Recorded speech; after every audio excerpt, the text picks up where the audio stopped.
Assalamualaikum. Halo guys, semoga kalian semua dalam keadaan sehat walafiat. Amin. Selamat datang di channel Kapten. Kali ini Kapten akan bahas tentang materi teknik kompilasi lagi ya guys. Proses kompilasi yang pertama adalah analisa, di mana dalam praktiknya proses analisa adalah proses debug pada compiler. Jadi kalau kalian klik debug pada compiler, maka kalian sedang melakukan proses analisa, yaitu leksikal, sintaks, dan semantik. Seperti apa prosesnya? Simak dan perhatikan baik-baik setiap materinya ya guys. Jangan lupa bantu channel Kapten agar semakin berkembang dengan cara klik subscribe, kemudian aktifkan loncengnya, dan like videonya, juga share di media sosial yang kalian punya. Oke guys, di video sebelumnya, Kapten sudah memberikan materi tentang analisa leksikal. Nah, itu merupakan proses analisa yang pertama. Lalu yang sekarang akan dibahas yaitu adalah proses analisa kedua, yaitu analisa sintaks atau biasa disebut syntax analyzer. Tugas analisa sintaks yang pertama adalah pengelompokan token ke dalam kelas sintaks seperti prosedur, statement, dan expression. Kemudian yang kedua, dia menggunakan grammar atau biasa disebut sebagai sekumpulan aturan untuk mendefinisikan bahasa sumber, di mana grammar dipakai oleh syntax analyzer untuk menentukan struktur dari program sumber. Nah, untuk mengetahui grammar ini, kalian harus lulus dulu materi kuliah teori bahasa dan otomata. Kemudian selanjutnya, analisa sintaks ini erat kaitannya dengan analisa semantik nih guys, karena analisa sintaks akan mengirimkan pola kepada semantics analyzer yang bertugas untuk menentukan maksud atau arti dari program sumber tersebut. Misalnya, operator penjumlahan, maka semantic analyzer akan mengambil aksi apa yang harus dilakukan. Video sebelumnya, Kapten mengenalkan kalian dengan token. Nah, kalau di analisa leksikal, source program diperiksa berdasarkan kata demi katanya atau dengan token. Nah, di analisa sintaks yang diperiksa adalah pola kalimatnya nih guys, apakah sudah sesuai atau belum dengan aturannya.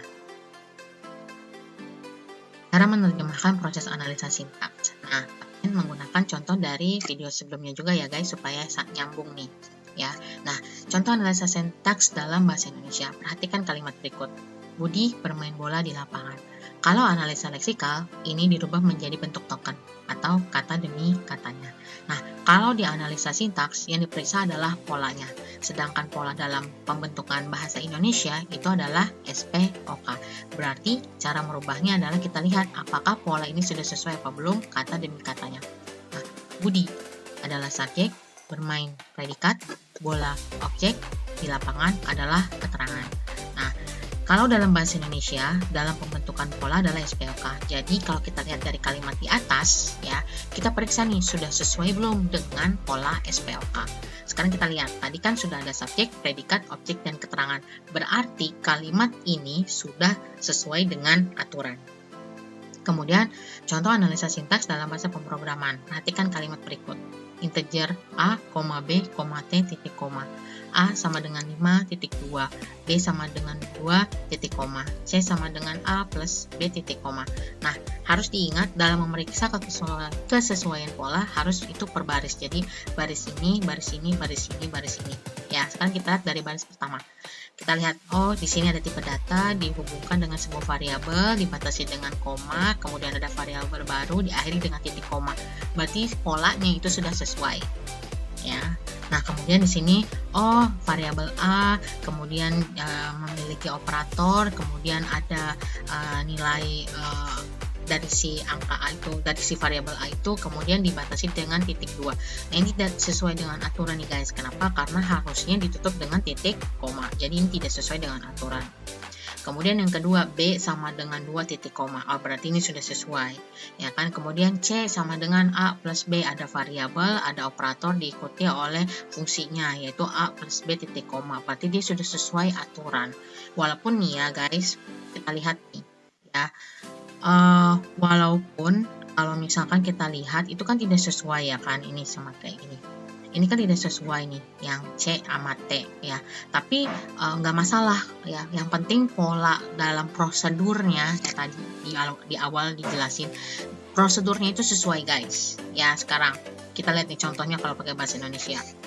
Kucing berlari sama kucing menyapu. Kalau secara pola sama-sama subjek dan predikat ini nggak masalah. ya kan? Tapi nanti ketika masuk ke semantic analyzer baru masalah guys.